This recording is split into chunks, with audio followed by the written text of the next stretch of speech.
Hey Raghunath, tell everyone about our Patreon community. Sure, Kastuba. The Wisdom of the Sages Patreon community is an incredible online yoga resource.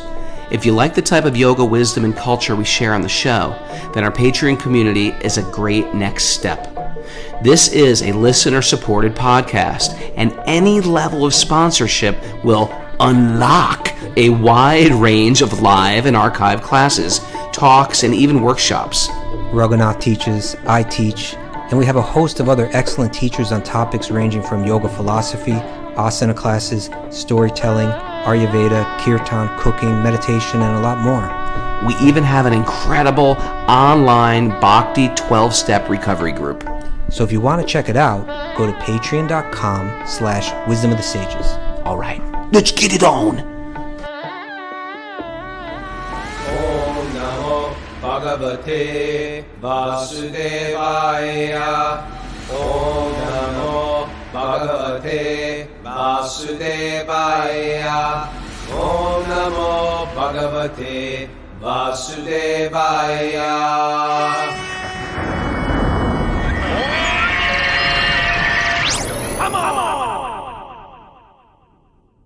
Live from Boston, Massachusetts, this is Wisdom of the Sages, a daily yoga podcast, with your host Raghunath and co-host and senior educator at the Bhakti Center in New York, Kastuba Das. Welcome to the show. Welcome to Boston, everybody. I had a wonderful, exhausting day yesterday. After the podcast, taught a yoga workshop. Some of our friends were there. Sandy Clemmer, the other Sandy, the two Sandys. And then we went to Bridge 9 Records, saw Jamie from SSD and Mark McKay from Slapshot. It's like my heart. It was my Punk to Monk life live yesterday. Very good. It was good. Exhausting though. I'm getting wiped out because this traveling's killing me. You got to slow it down a little then, Rogan. Got to slow it down a little bit. I know. But it was a good day yesterday. Okay. How are you? I'm okay. Good. Kind of boring show today.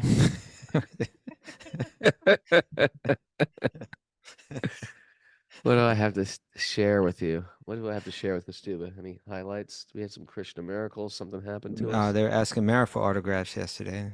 Yeah, they were actually. Mara we were signing books, and people were like, "How about you? Can you sign my book too?" You're like, "All right." She's like, "Okay." There's a bunch of others out there. We ran into some cool others. Yeah, we had a weird Christian miracle. Remember, there was a guy on the show yesterday who I didn't know named Patrick Donahue. There was no picture; it just said Patrick Donahue. And then I was like, "Is that Pat Donahue?" Pat Donahue's a lady. And then at the hardcore book signing, Pat Donahue shows up, the lady. Huh. Yeah.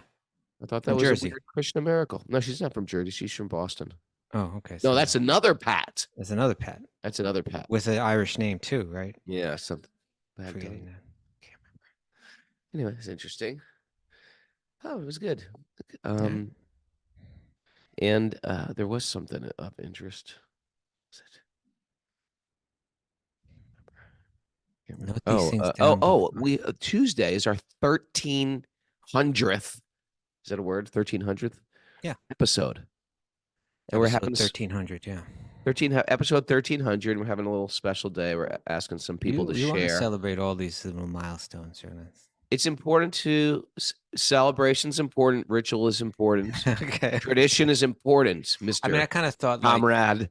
You were trying to destroy the... No. I just thought like 2000 would be the next one, but I guess that's a long way away.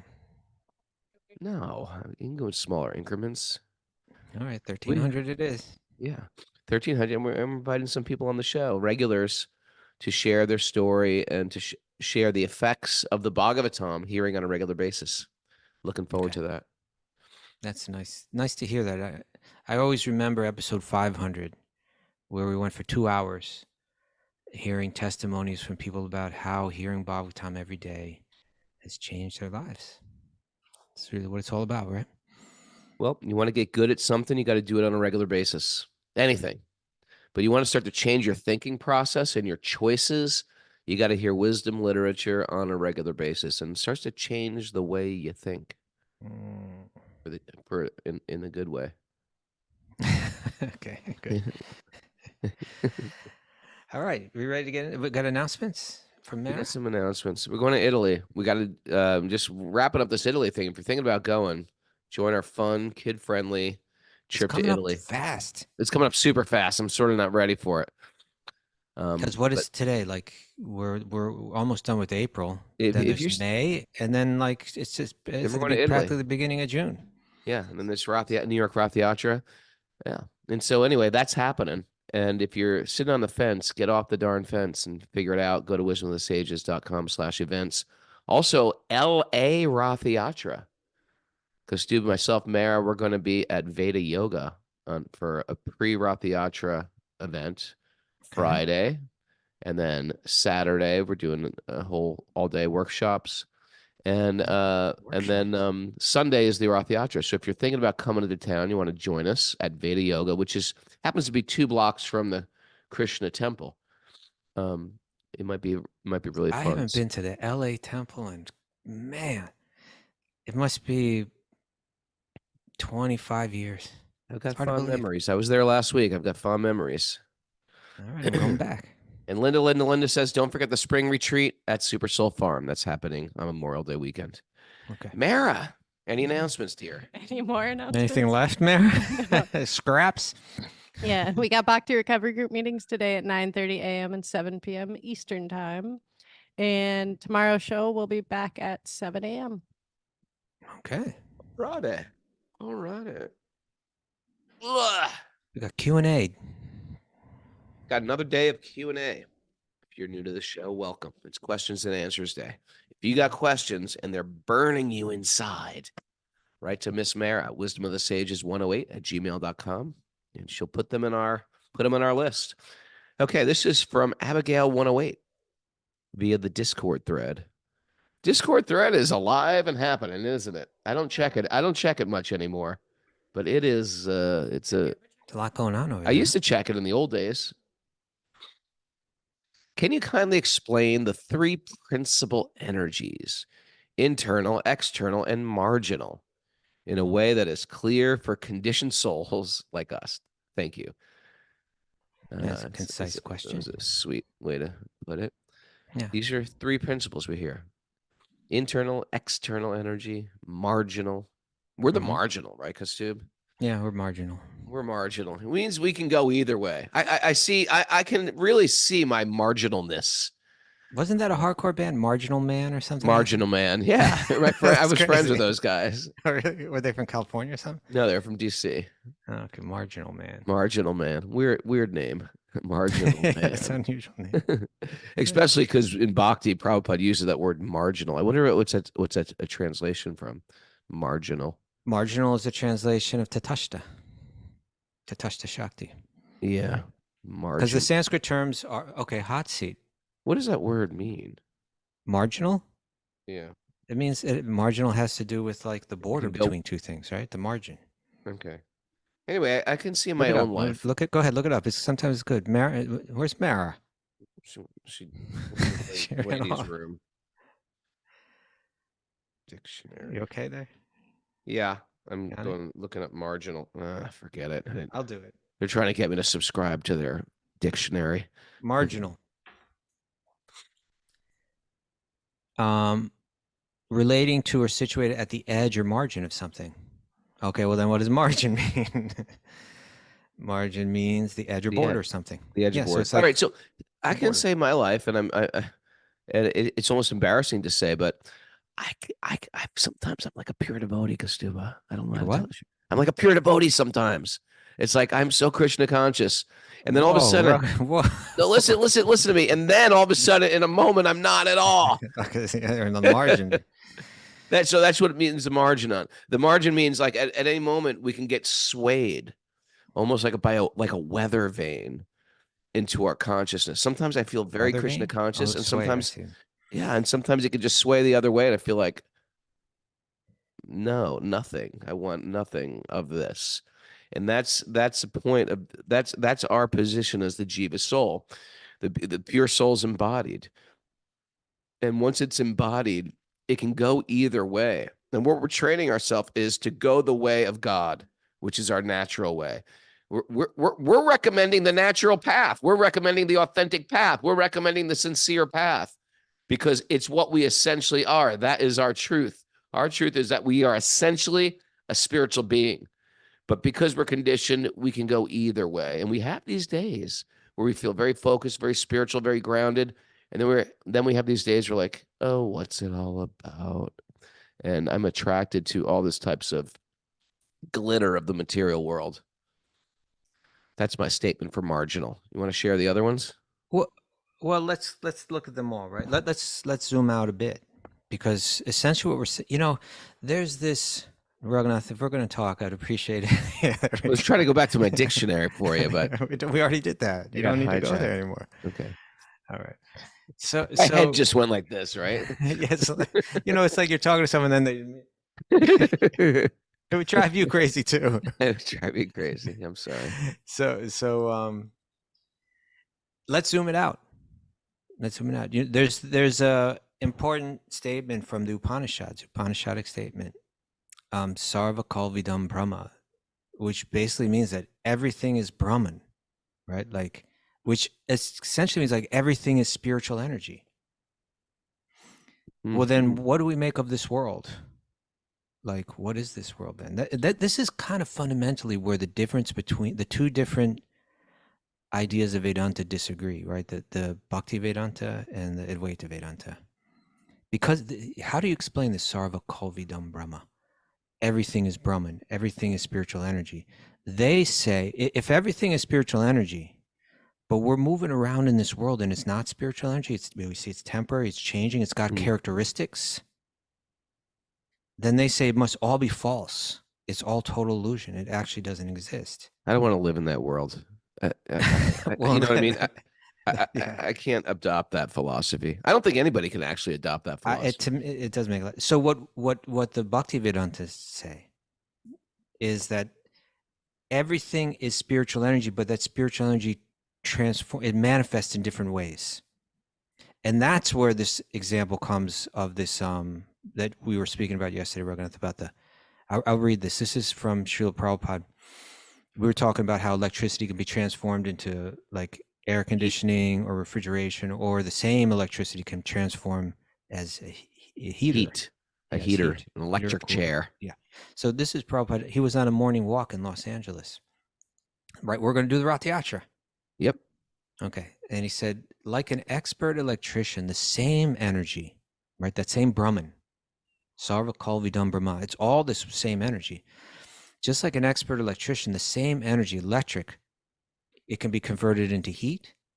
It can be converted into refrigeration. The energy is the same. Both places the electricity is working, but by his expert management, like the electrician, right? By his expert management, one is heater, one is cooler. But heat and cooler completely different, just opposite. Then he quotes the Puranas. This is stated in the Vishnu Purana. Parasya Shaktir Vividaya Vishruyate. Prabhupada says, Vishnu Shakti Para, both matter and spirit, they are the energy of the Supreme. Right? So the energy or the energetic, non-different. In other words, Krishna's energy is Krishna, and it manifests in a variety of ways. But it's all Brahman because it's all Krishna's energy and Krishna is spirit. So therefore, when we say Sarva Kalvidam Brahma, we understand it's all Krishna's energy, but it transforms in different ways. So Prabhupada continues, he says, so the energy, the energetic, non-different, but by his arrangement, one is working as superior, that's the internal energy, and one is working as inferior, that's the external energy. The same example, the same electric energy is acting as cooler and acting as heater, but the energy is the same. Similarly, originally, the energy is God's energy. So God's energy and God, there's no difference, but by his manipulation, one is working as material energy and another is working as spiritual energy. This is the difference. Therefore, originally, it comes all spiritual energy, life, right? matter develops from life rather than life developing from matter. This is the Vedic understanding.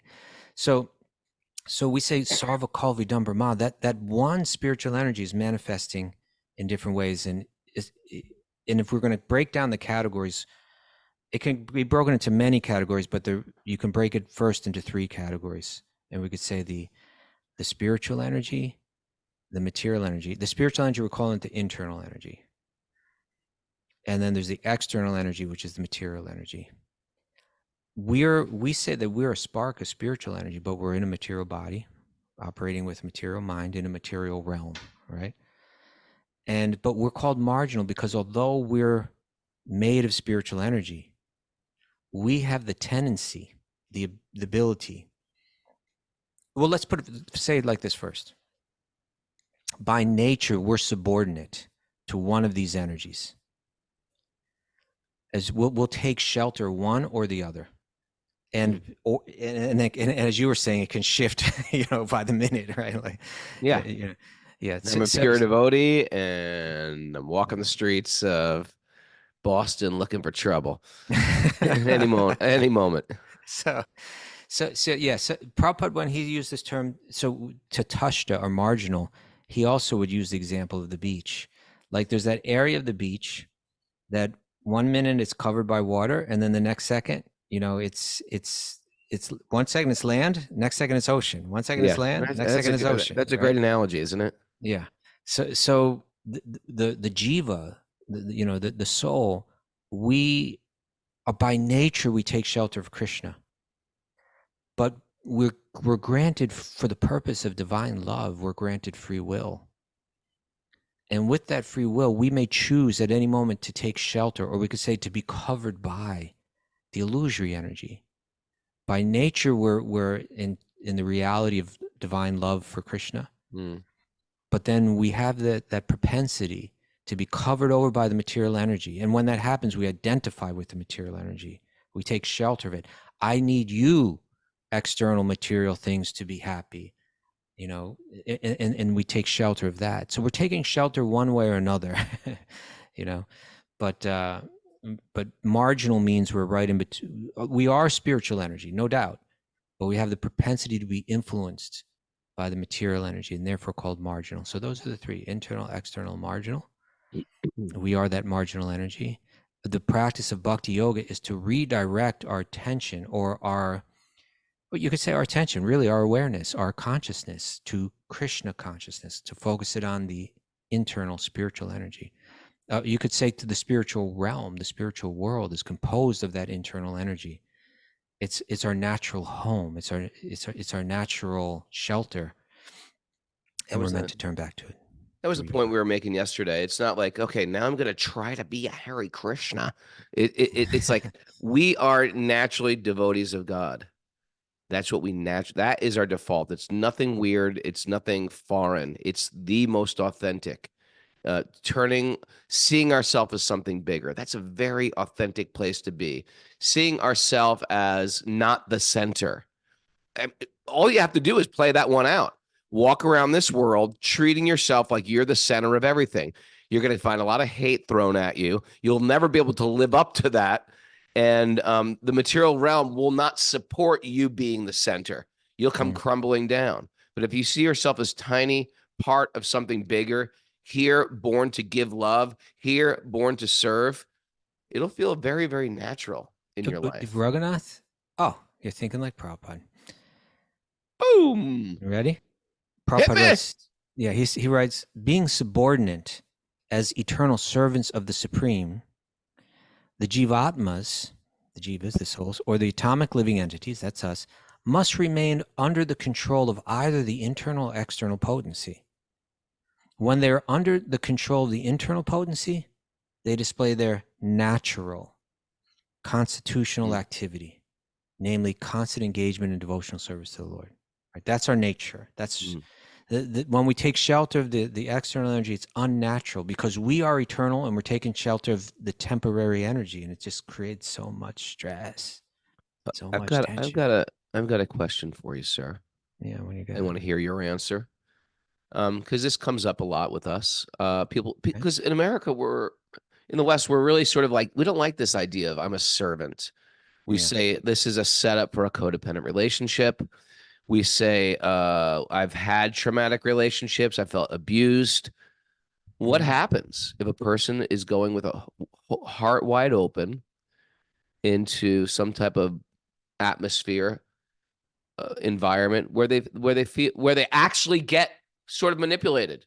Then what good is their offering if someone is not actually receiving that offering and handing it to God, but using that person and taking advantage of that person? Well, I suppose in the context of what we've been speaking, we said that by nature we're taking shelter of one energy or the other, right? Yeah. But sometimes the material energy may appear to us to be the spiritual energy, right? In other words, that's going to get into our next question, which is all about like understanding the nature between the relationship between the disciple and the guru. A lot of Okay. times, even within that context, what the disciple really wants is something material. Interesting, huh? Yeah, Yeah. and so it's really the external form that they're taking shelter of rather than the internal Sure. spiritual potency which the guru is meant to deliver. And so that can be a problem, whether the guru may be real, a bona fide, or an imposter. In either case, if one's focused on the external rather than the internal, it will be a problem. Hmm. But I was yeah. going to say something different, but Well, I was just going to. But my point was, we need to become expert at recognizing the spiritual. We need to. Sure. That's the key. When we recognize the spiritual, then we can take shelter of it. But if we haven't recognized it, we're taking shelter of it, even in the name of it. We're not actually taking shelter of the spiritual energy. Well, I was going to say,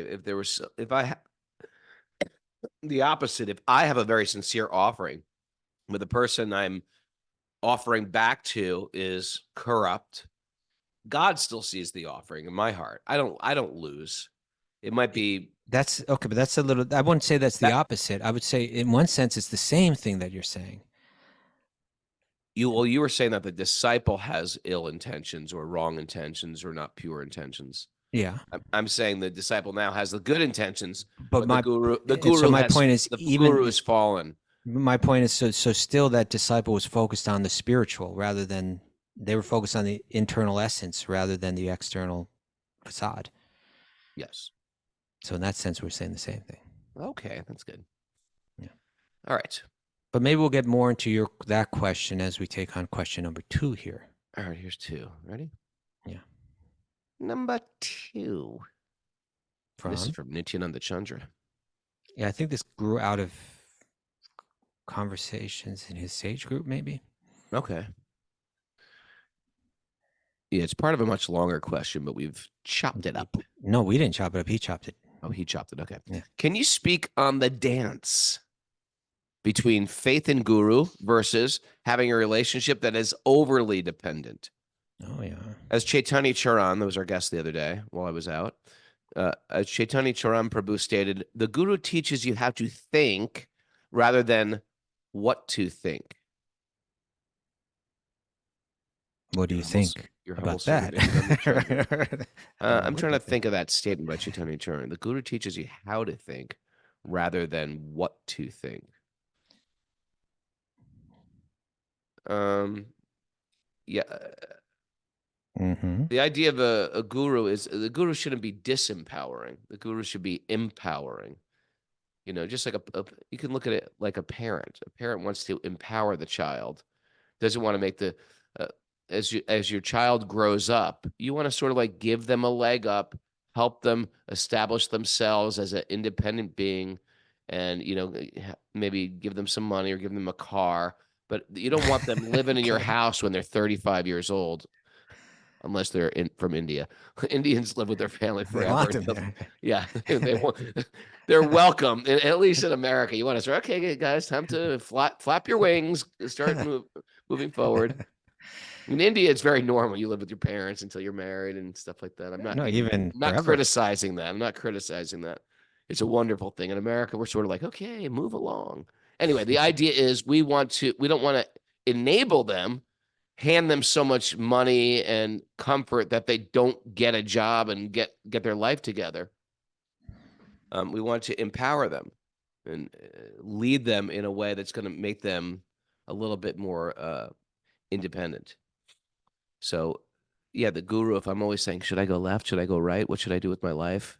You don't just lay that stuff. First of all, you don't lay that stuff on the guru, and you don't want your guru taking away all your power also. So the guru has to have their head on straight, or else it does become a codependent, enabling relationship. And at the same time, the disciple also has to be a little bit independent minded, and a good guru should teach that. What do you think? Yeah, I agree with you. And by the way, it's going to be different for every, as a parent, I know this, every child is going to be different. Certain children need more instruction, and certain children you have to back off. It's better for them to figure stuff out on their own. It was just like we chant in the morning generally when we're doing Bhagavatam. Om Jnana Timirandasya. Right? What's the translation? I was born in the darkness of ignorance, and my teachers are opening my eyes with the torchlight of knowledge. Okay. So they're opening, in other words, they're meant to give vision, right? The guru is meant to help the disciple see in a different way, right? See this world in a different way. Understand, you could say see or perceive, understand their own identity in a different way. Understand how to navigate through this world with this vision, right? And once they have the vision, the instructions are to help develop that division. Now, once they have the division, once they have the vision, right? What are you talking about? What? So what are you talking about? You're just mixing and rhyming words. No, I'm not. A division. Once they have the vision, okay, then you don't need to keep asking questions. You can see for yourself. It's sure. And if you never develop that division, or will you constantly need to be instructed in every detail? Right. Sometimes you approach the guru. What should I do about this? What should I do about that? It's like, you know what to do. We've given you everything in front of you. Now you just got to choose. There comes to a point where you have to develop some independent thinking, where you got to say, okay, I want to choose now to do this. It's like, you can't just rely on everybody to give you all the answers. But I think the confusion, let me say this first before we move on, that even though you develop this vision, it's not that you say, okay, great, now I don't need you anymore, goodbye. Right? And particularly when it is actually, that's the way Prabhupada described how the Advaitins see the guru, or even how they see Krishna. I needed you to get to a certain platform. Now that I have you, now that I've reached that platform, I don't need you anymore. As a matter of fact, your very form is illusion. So you're taking this a whole nother direction here. Okay. Whereas the Bhaktivedantins, not only do they receive instruction from the guru in terms of this kind of divya jnana, like in other words, this conventional Vedanta of like understanding the nature of the self, the nature of this world, the nature of God. That's like all important, in order to be able to discern between matter and spirit. That's like really important stuff to become free. But we're also very interested in the more esoteric side of bhakti. So in other words, like, how will I understand bhakti? How will I understand devotion? How will I understand love? How will I understand the unique devotion of the residents in Vrindavan? How will I understand the unique love of the gopis and the unique love of Radha, so that it will awaken in me fully? So that you understand, that's like a whole nother level of inquiry, and that's something also that the disciple should also begin to understand on their own, But all that being said, it's let's zoom out just a bit first. Again, let's zoom out, right? there's a lot of written Shastra, a lot of text, a lot of sacred text that speaks of the disciples' attitude towards the guru as very reverential and investing complete dependence in, right? Like, I completely need you, you know? Yeah, like take full shelter, you know, because if we zoom out, you know, the cause of our perpetual suffering is that we live in a very deep state of illusion. Actually, we're A lot of broken- confused. A lot of broken thinking. We're identifying the body as the self and identifying external objects as the source of our happiness. Now, that's a confusion that we've been trapped in that illusion for a very, very long time. And it's going to take a tremendous amount of conviction for us to turn away from that and to focus our absorption and our faith on going back to the previous question, on the internal spiritual energy as opposed to the external material energy. I could hear this philosophy say, hey, we could become armchair philosophers, and we could, you know, sit around and talk at you know, we could go to some party on Long Island all dressed in white clothes and sit around there, you know, lounging around, drinking some kind of cooling drink and talk about like Eastern philosophy and even our gurus, and not never develop the conviction that all of this is an illusion. And my happiness is not found in this, and I need to radically turn from that to develop that. It's like, you know, remember in the Matrix, where it's kind of like the guru figure, which was named Morpheus, is kind of prodding the disciple named, what's the name? I want to say Nemo, but it wasn't Nemo, was it? Neo. He's prodding, he's pushing him, like training him. You know, it's kind of like Neo at first he kind of bought into the idea. Okay, I'm in a virtual reality. All right. And now I'm going to train you how to fight in the virtual reality. But in order to do this, you need to understand 100% that this isn't real, that this is a virtual computerized program that you're living in. And then they would fight, right? They'd be doing the karate or the martial arts. And Morpheus would keep beating him and keep beating him and keep beating him. He's like, because you have not understood it yet. You really need to focus. You really need to develop this conviction. It's not but when you're living deep in the illusion, it's hard, even when you're starting to buy into it theoretically, for that conviction to become completely, fully rooted, so that you begin to see the world through new eyes. That's going to require a tremendous amount of faith. And therefore, there's all of these instructions in Shastra about it. In a sense, it's saying, hey, this guy isn't just some nice new teacher.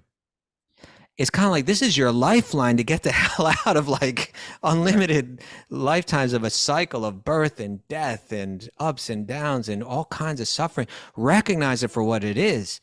Get this through your head. So there's like a lot of written work that's really trying to highlight that idea, so that we take shelter with that full urgency, right? With that full urgency. Otherwise, that urgency will escape us. We'll just, you understand? You're with me? Yeah, we'll go down some path. It's like those old GPSs where it says, you know, you're going down some path, and all of a sudden it'll say rerouting, and sort of like spinning around. Like, what am I doing with my life now? Rerouting, and you go in another direction, and we're fully going in that direction until it says rerouting, and that's the material life. When we finally hit that wall, what have I been doing? What have I been doing all these years? Rerouting, and we've just been wrongly programmed for lifetimes. Yeah. So the guru steps in and says, "Okay, program's over. Let's put the actual directions in." Yeah. It's way off the map. You're going in completely the wrong direction. Or sometimes you're a little close, but it was just straying. Yeah. So, or like, you know, like the guru may recognize you've bought into all of this theoretically, but actually you haven't really bought into it at heart. You need, and so, you know, it's always going to be our tendency to relativize the guru. You know, Yeah, those are some interesting, in other words, if we do relativize the guru, if we do say, you know what, I was reading Bertrand Russell the other day and there's some really interesting stuff there. And then I turned around and I saw, I went here and I went there and then my guru has this to say and this. It's like, no. This guru is the representative of the internal spiritual energy through their words and through their actions. They are vibrating that energy. It's a completely different energy. It's not a relative energy. It's an absolute energy. It's an entirely different category. Recognize that this is a very different source of knowledge. Yeah. There's a lot of great teachers who teach things like health and sort of like stress relief and calmness and mindfulness. They're not, I don't even like to use this word anymore because it's been appropriated by one person. It's not a Sat Guru. A Sat Guru, he teaches eternality of the soul, not just good things to add to your life, good types of mindfulness meditation or fitness or way to make better stretching. adjustments within the material external energy to live a happier, more fulfilling life. And even in the yoga system, it's, oh, Guruji this, Guruji that. And whenever I hear people say that word, Guruji, is this person actually your guru? Like, does he give freedom from birth and death? Is he a liberated soul, or is he teaching you like physical practice, which is a good thing? It's also a type of teacher, but there's a difference between a Sat Guru, one who's teaching you eternality of the soul, because then that person, they might not have the body you like, or they might have some idiosyncrasy you don't like, but you should understand what they actually are vibrating. That is the lifeline for the jiva. And there may be a material teacher who's a self-help teacher who seems like all their ducks are in a row and they're perfect in every regard in material qualifications, but the GPS, it will eventually go to some place that's still a material place. And we need, so I'm not even saying throw them out, use them for some other type of material well-being or thought well-being of the mind. But we have to understand that there is an actual destination of the jiva. Yes, Rogan. And furthermore, we'll find that, a lot of this text saying that one should remain a fool before their guru. Yeah, what does that mean? Right? And so does that mean, okay, I'm always an idiot? No, the guru doesn't want you to remain a fool. Right. It just means I can do that one too, easy, because it's like a teenager again. When you're saying, hey, when you take the car out tonight, remember to, I know, Dad. When a teenager says, I know, Dad, they're not listening to anything you're saying, even though you might say something incredibly valuable, like, listen, you got to change the oil. When you see it go to 18,000 miles, that's every 6, you got to change the oil. I know, Dad. Okay, you don't know that it's going to ruin your warranty if you don't go over, if you do go over it. So there is when they say appear like a fool, it means don't be like, I know, Guru Maharaj. Even if you have developed that vision. Yeah. Because actually, if you've developed that spiritual vision that the guru is supposed to help you develop, then when you look at the guru, you're seeing past the externals of the guru, past their body, past their eyes and the beautiful look they give you with the eyes. We sometimes want to romanticize the guru to be like, he's beautiful. Or even you say the external defects, right? That are there. He walks with a limp. Yeah. Or their accent or their idiosyncrasies. Yeah. Witching. And what you're seeing, because now that you develop this spiritual vision, you're seeing this is a delegation of Krishna. Yeah. Right. Just like the Bhagavad Gita is a delegation of it's Krishna. Krishna is vibrating through this book. So then I don't put this book on the ground. I put it to my head. Sure. Right. In the same way, one looks at the guru, say, oh, Krishna is vibrating through this being. Therefore, I place my head at their feet. Right. Even after I've learned everything, especially after I've learned everything. Sure. That type of respect, reverence, remains. And therefore we find, like, say, even Raghunath Das Goswami, right? Like, who we consider the Prayojanacharya. Like, Prayojanacharya means he is the great teacher of the conclusion, the perfection of this path, right? In its most esoteric manifestation, the love of the gopis have for Krishna. And he prays to his gurus, right? What is the prayer, Raghunath? You know this one, right? Nana Shastra Vicharanaika Nipano No. Sadharma. The prayer he prays. The prayer Raghunath he Das prays. Goswami. You've given me this, you've given me that. I'm fully indebted to my Guru Dev. How could you chant it? Namashrestam Yes. Manamapi Sachiputra Matra Sarupam Rupam Tasya Grajamurapurim Maturim Gostavatim Radha Kunda. Kirvar aho shirada kamaravasam prapto yasya parikripraya shri gurum tamnatosmi. Nice, Mara. Nice. Mara, boom. Translation? Namashrestam Manam Api Sachiputram. To this person who's given me the son of Sachi. He's first give me the Nama, right? Yeah, he's given me the holy name, the son, and given me the son of Sachi, Lord Chaitanya. Yeah, I'll read it for you. And Srup Damodar Goswami. Okay, go on, just read. I'm fully indebted to Sri Gurudev, who gave me the holy name, containing the highest form of thought, aspiration, and ideal. He gave me the service of the greatest savior, the son of Mother Sachi, Sri Chaitanya Mahaprabhu, who is like a golden mountain indicating the way to Krishna Leela. Sri Gurudev has brought me to Sri Rupa, who was ordered to distribute Rasa Tattva. And then to Srila Sanatana Goswami, who adjust our position in relation to Raganuga Bhakti. Gurudev has brought me to Vrajamandala, to Vrindavan, right? Where Radha and Govinda perform their pastimes. Where the forest, hills, and every creeper, shrub, and grain of sand are stimuli to help me remember Radha Govinda. He has given me Radha Kund and Giriraj Govardhan. And he has given me the assurance of all of these. So I bow my head with deep respect unto his divine lotus feet. Right? This is the fully realized person with the full vision who's received it all. And still he has this reverence, respect, ultimately love for the figure of the guru. Right?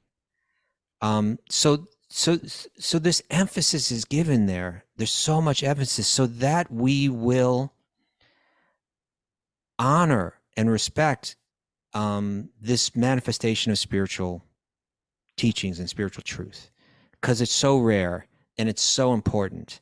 And in order to receive it and understand it and not relativize it, so much is there's so much there. But okay, and so now to get to the other side of the question, because Nityananda Chandra was saying there's this dance, right? How did he phrase it? He said, can you speak on the dance between faith and guru? So that's the faith and the respect and the honoring and all of that, and having a relationship that is overly dependent. It always has to be focused on the internal. It always has to be focused on even what's happening externally. The internal purpose is always the point, right? The opening of the eyes of the disciple, the appreciation of all that is spiritual, the development, of love for Krishna. That is always the essence of this relationship. That's where it's going. That's its purpose. That's from beginning to end. So, but our tendency, because we remain in the conditioned state, is to try to suck some happiness or some meaning or some prestige or the same things that we're looking for in the external world. Because we're not free of it yet, we bring it into that spiritual context between the guru and the disciple. So we want a certain guru so that we get a certain name and we appear a certain way to people so that we get the prestige that we've always been looking for, or things like that, what's most sacred, becomes, we just kind of see it in the material context. And the guru can also be prone to this. If they're not a deeply advanced guru, they can also be prone to these same kind of games. They may get off on the external prestige. They may want disciples that are always like fools And so they can always be posing as the learned and realized instructor, you know? Whereas like a genuine guru is actually, their greatest joy is to see the disciple advancing, to see the disciple actually becoming guru themselves. You know, like that for the guru, then that's like, even they're beginning to honor the principle of guru in the disciple, right? I like this. Yeah. Yeah. So and you know, I was thinking something too, just recently. There is kind of I definitely don't want to like boil down the guru disciple dynamic to a simple formula, but at the same time, there's something there. Like, say you want to learn Sanskrit, you go to a Sanskrit guru. You spend about 12 years. Now you know Sanskrit. Now you can teach Sanskrit, right? Now you can be the guru. And it is a fact that, you know, 10 years, 12 years, sometimes they say there's like a 10,000 hour formula kind of thing, you know? I'm not saying I definitely not saying it's exactly like that. But what I am saying is we should learn from the guru. And then in a sense, we should be gurus ourselves in one sense or another. Like, we should learn the science of bhakti and know how to practice it and become purified by it, and then be able to represent it ourselves. That's what if the guru is effective and the disciple is receptive, then that is the dynamic that'll take place. And I see this in mature disciples and mature gurus. I see after those disciples have been around 15, 20 years, the guru doesn't relate to them as a child anymore. Now the disciple is still, even more in the most genuine way, honoring that guru, but the guru is kind of treating them like a little bit more like I suppose you could say a peer, but like they have this respect. You are a real Vaishnava now. You've matured, and It's there like you are. it's like if a father has an 8-year-old son or a 28-year-old son. Exactly. You treat You're them going to slightly relate to them different. differently. Yeah. Yeah. So if we, you know, I'm not a psychologist or anything, but you know, I know there's all kind of. You're not a psychologist? I'm not. Okay. Tell me. Oh, sorry, all the advice I've been giving you right now. Amateur. You're a part-time psychologist. But you know, they're all kind of unhealthy relationship dynamics that are there, and they can easily be brought into this. Let's try to understand what it is for real. You know, what it is for real. And always recognize that, granted, the instructions that are given there in these sacred texts that speak about the mood of the disciple for the guru, they put you in a vulnerable position. But it's that vulnerable position that's the most receptive position too. So you just gotta really take this seriously and understand, who do I open up to? You know, who am I opening up to? Are they real? Are they counterfeit? It's important. All right. Anything more to say on that, Roga? No. I hope we covered it well. Andre via Discord. Next question. Hare Krishna. I want to know, are there stages where you feel more attracted to hearing and chanting than praying at all? I just feel sometimes when I sit down and pray, my apostolic Christian PTSD prevents me from praying, but chanting feels like home.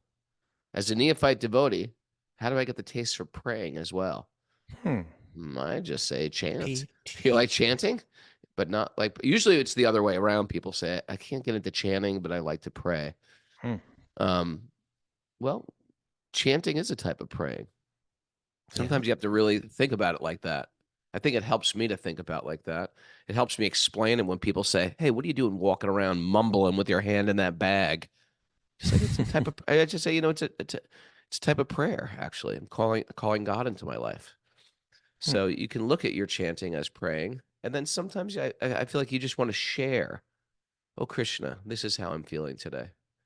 But if you're just attracted to chanting for now, just keep on chanting. All that stuff will come. But you can't forget that Krishna is a person. I'd like to remember Krishna as a person, and I want to present myself to Krishna. Krishna, this is how I'm doing today. How are you doing today, Krishna? You can talk to Krishna like that.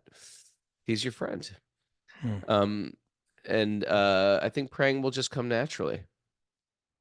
If you're attached to chanting the holy name, that's a great thing. If that feels like home, what a great place to be. And again, usually, especially in our culture, it's the opposite. People are just like, I can pray. Just chanting, I get bored with. Hmm. What do you think? Yeah. In what sense, chanting is the simplest thing, isn't it? Prabhupada would say, what should we think about when we're chanting? And Prabhupada would say, just chant and hear it. That's it. That's all you got to do. It's interesting, huh? Yeah. And of course, the experience of that chanting is something that will hopefully mature and grow and manifest in all kind of beautiful ways. But the action itself is very simple. And if you feel some comfort or some satisfaction in the simple practice of chanting and hearing that chanting, that's wonderful. And I agree with you, Raghunath. I think the other limbs of bhakti will come. But I also think as your chanting matures, or let's say as you chant, within you should arise a desire to chant on the next level, right? Always, this must go deeper. That feeling should always be there for the right. This must go deeper. It's a healthy tension. In a very healthy way. Yeah. Now I'm tasting a little something.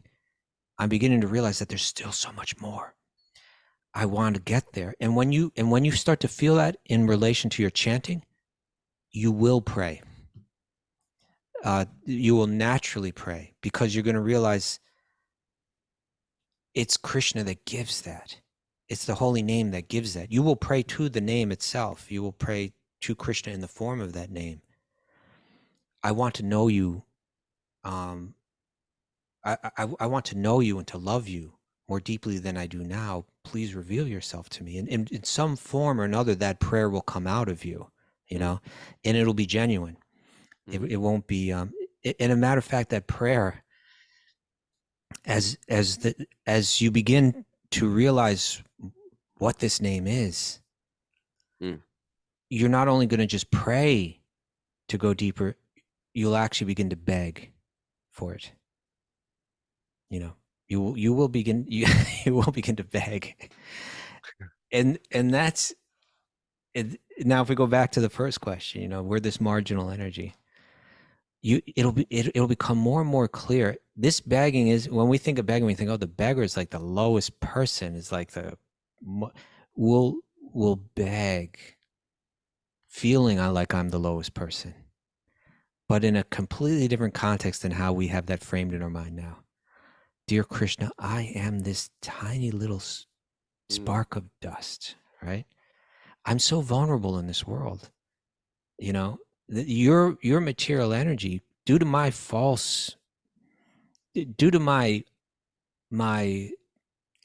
ignorant, unhealthy, self-centered desires, I've turned towards your external energy, and that energy is overpowering me.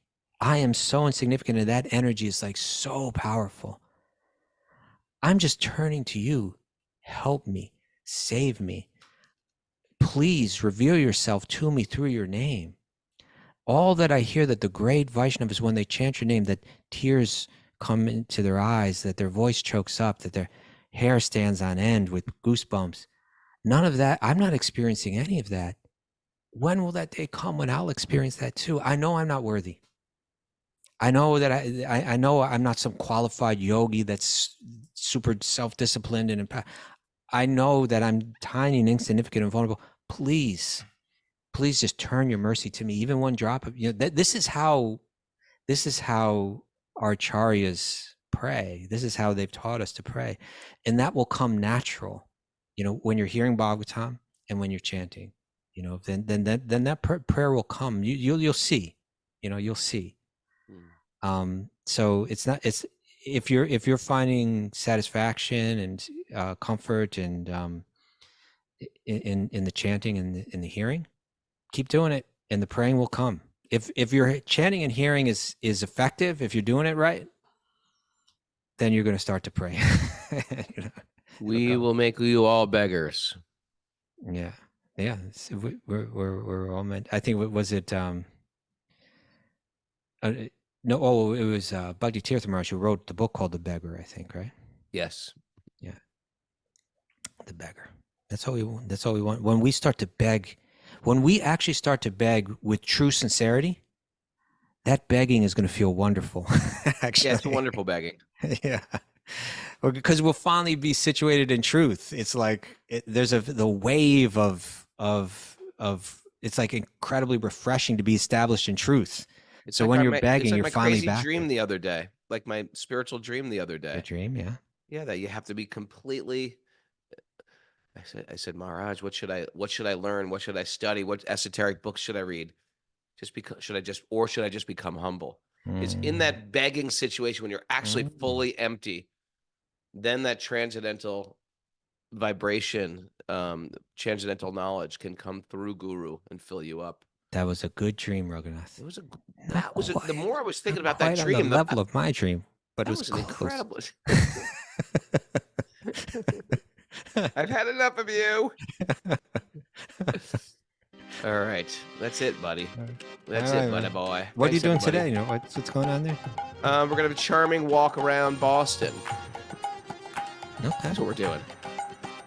Relaxing, cruising home whenever we want. Oh, you're not doing any. You're gonna just take a charming walk. We're going for That's a it. walk. We're going for a japa walk. You're gonna stop into the temple, Yeah, we're gonna stop into the temple. see Radha Gopi Vallabha, and say a We're right prayer. around the corner from Radha Gopi Vallabha. Oh. I haven't been there in a long time either. I haven't been there again. You don't get out much, do you? I don't have a car. Krishna. Thanks everybody for joining us. You know what I'm doing today, though, Q&A day. Raghunath? What are you doing? Washington Square Park. Devotees will be there chanting. Ananta Chutra going to come out. People come on out. I Right. think from Probably a nice day 2 to go o'clock outside on, and chant the holy name. 2 to 4:30 or 5:30 or something. Do it.